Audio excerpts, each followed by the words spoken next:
Now, in part 4, Becky Quick shifts the focus to the bigger economic picture.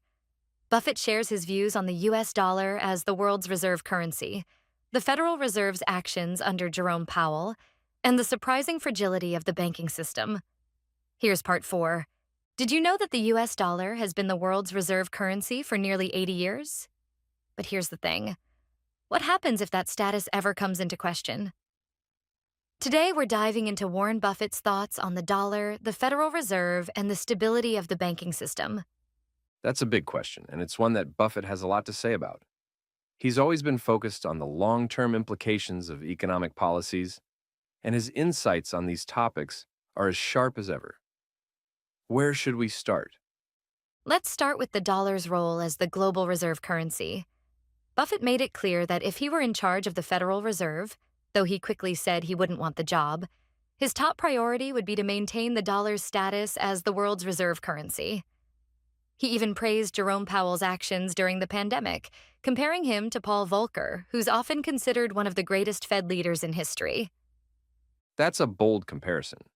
Volcker is practically a legend for his work in combating inflation in the late 1970s and early 1980s. But it makes sense.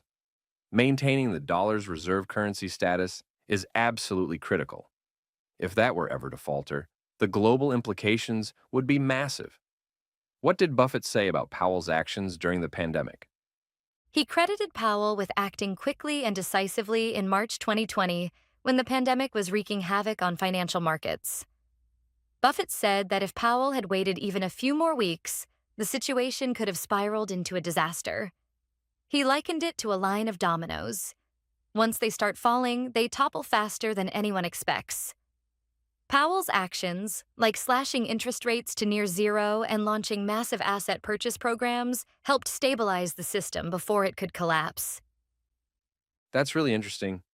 Powell's approach was certainly aggressive, but it seems like Buffett thinks it was exactly what the moment called for.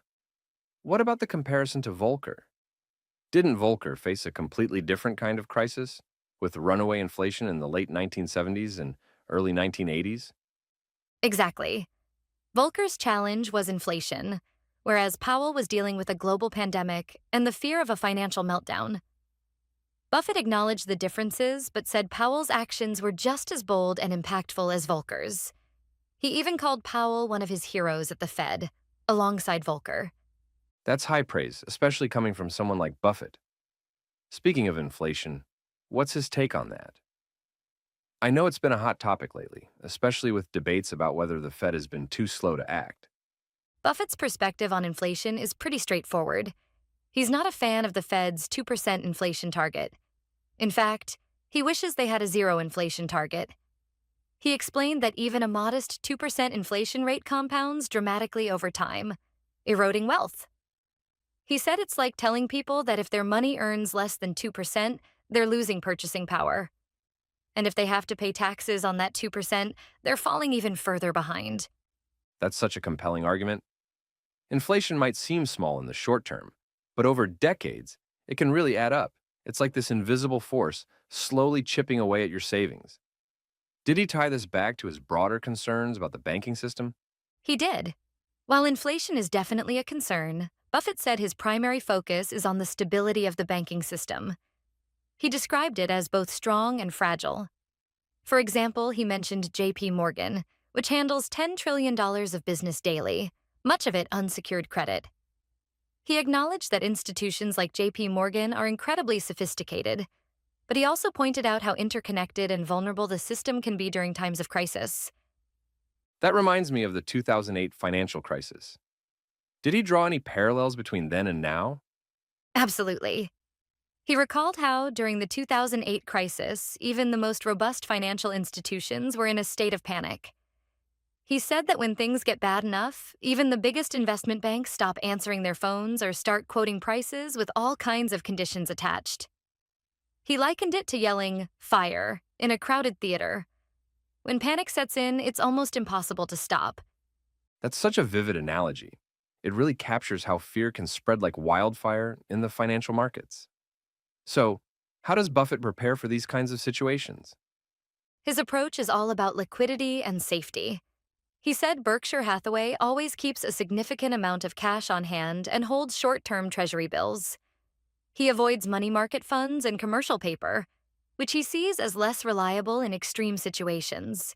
To him, short-term treasuries are the ultimate safe haven because they're backed by the U.S. government's ability to print money if necessary. That's classic Buffett, conservative and focused on the long game.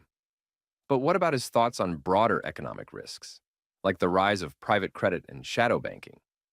He acknowledged that private credit and shadow banking are part of the broader banking system and can have a significant impact. However, he admitted he doesn't know exactly how these areas will evolve or what risks they might pose. His strategy, as always, is to be prepared for anything by maintaining liquidity and avoiding unnecessary risks. That makes sense. Buffett has often said that he doesn't try to predict the market, he just prepares for uncertainty. Did he touch on the role of government in all of this? Yes, and he was quite critical. He expressed frustration with how governments often exploit human weaknesses, like the tendency to gamble, to generate revenue. He specifically criticized the legalization of gambling and lotteries, calling them a tax on stupidity. He argued that these practices disproportionately affect lower-income individuals and indirectly reduce the tax burden on the wealthy.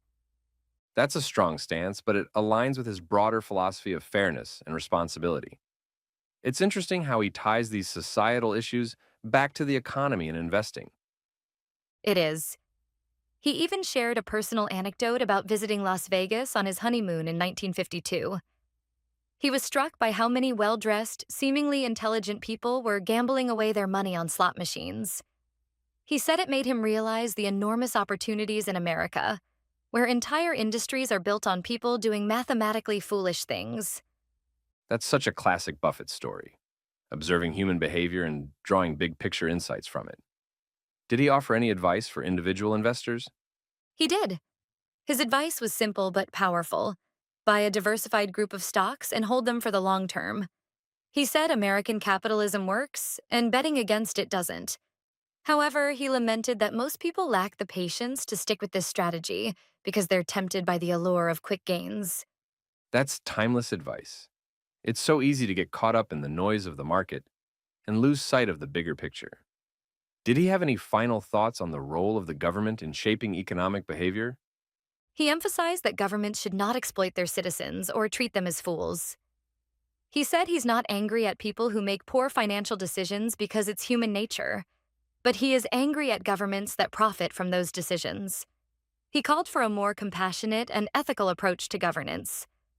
That's a powerful message. It's a reminder that economic policies and decisions have real impacts on people's lives. Buffett's perspective is always so grounded in both practicality and morality. Absolutely. His insights are a blend of financial acumen and a deep understanding of human behavior. It's always fascinating to hear him speak, especially on topics as complex and important as these. Definitely. This discussion has given me a lot to think about, from the stability of the banking system to the ethics of government policies. It's a reminder of how interconnected everything is. Exactly. And it's a testament to Buffett's ability to see the bigger picture while never losing sight of the details. There's always something to learn from him. Agreed. Well, this has been a really enlightening conversation. Thanks for breaking it all down. My pleasure. It's always great to dive into these topics with you. Let's do it again soon. Absolutely. Until next time. That's it for part 4, From the Dollar to the Fed to Banking Stability. Buffett's warnings are as sharp as ever. But in part 5, the conversation takes an even more serious turn. Becky Quick asks him about nuclear threats and the situation in the Middle East, and how an investor thinks about risks that go beyond markets. That's coming up next.